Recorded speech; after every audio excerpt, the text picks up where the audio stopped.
Chapter 6 is a lot of fun. E-business and e-commerce are things that we all use all the time. It's becoming more and more part of our life, and I think all of us would agree that it's not going anywhere. It's something that is our kids and the future generations are going to grow up with, that a lot of us have just kind of watched it evolve and everything over the past 10 to 15 years. But it's really, well, I guess, no, let me take that back. E-commerce has been going on a lot longer. Um, E-business, the form of it that we're used to when you say the words e-business and e-commerce, which is the web-based storefronts, shopping malls, the experience that every user is used to, being able to go online and search for products. That has just really come about in the past 10 years or so. But people have been transferring funds electronically and sharing information electronically between organizations for years. If I remember right, I believe this stuff started back in the 60s. I'd have to go back and read my history book on that just to know for sure. But I believe it started back in the 60s. It was before we walked on the moon, and that was in I believe that was in '69. So anyway, some of this stuff has been going on a long time, and some of it's pretty new. The objectives of this chapter, there's so much to cover when you're thinking about e-commerce and e-business. It's really impossible to try to capture all of the possibilities, and you can't. You can't capture all the possibilities or even everything that's being done. So there's an overview of e-business and e-commerce. The difference between those two is e-commerce is really just the buying and selling of goods online, but e-business is where you take e-commerce to the next level, and you also provide customer support before, during, and after the purchase.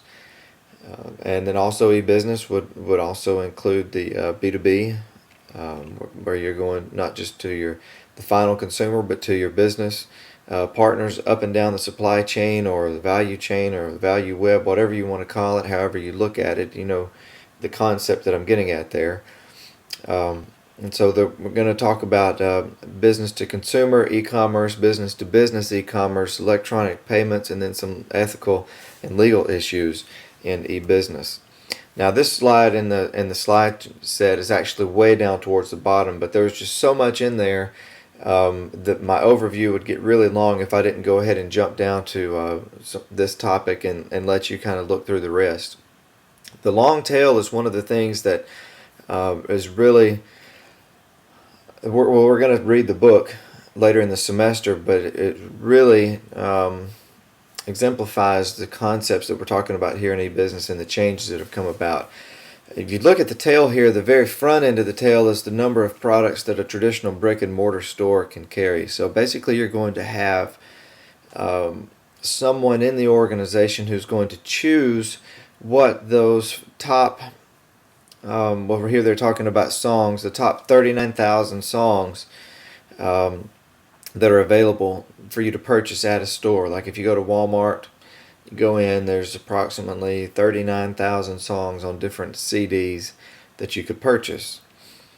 If you go to online stores, iTunes, Rhapsody, Amazon now is getting into the music download, or they've been in it for a while, and they're actually a little cheaper than iTunes. There's well over 500,000. Now the thing is that it doesn't cost them any inventory to hold those next, let's see, that's from 39,000 to 500,000, that's 461,000 songs. And there is a little bit of inventory cost. You've got to provide some technology hardware in there, but the cost is minimal. I mean, by the time you spread it out over 460,000 songs, it's practically nothing. So there's very low inventory, and it's that way with just about all online stores. In a traditional brick and mortar, just like I mean, even you go to a Walmart Supercenter or a Target Supercenter, and you've got a huge selection of items, but then you go to their online store and it's even bigger. And their online store offers for each category, sometimes probably 10 products that the traditional store can't handle just because of the inventory cost and the distribution channel getting it there. So the long tail is the point that all of these additional items, and that if you added up the amount sold on all of the items from song number 39,001 down to number 500,000, that amount is equal to the amount of money you can make on the first 39,000 songs. And that's the point of the long tail. So the future of business is selling less of more. And if through this recession, part of what we're seeing right now is a lot of the brick and mortar companies are hurting. And it's interesting that came out in Wall Street Journal just a week or two ago that Amazon was turning a profit. Their reported earnings was up 9%. While everybody else is dropping, Amazon was able to make money. That's because on the hits, what they call the hits, what would be the first 39,000 songs, the things everybody wants, Amazon can drop the price because Amazon's also making money on items 39,001 through 500,000. So e-commerce has really opened up just a whole new world of opportunities, even to the point that if you've got an interesting topic and you want to blog about it, and you get enough readers and viewers coming to your website, you can sell advertising. How crazy is that? You can have your own blog from home and make money off of it just because people are coming to your website.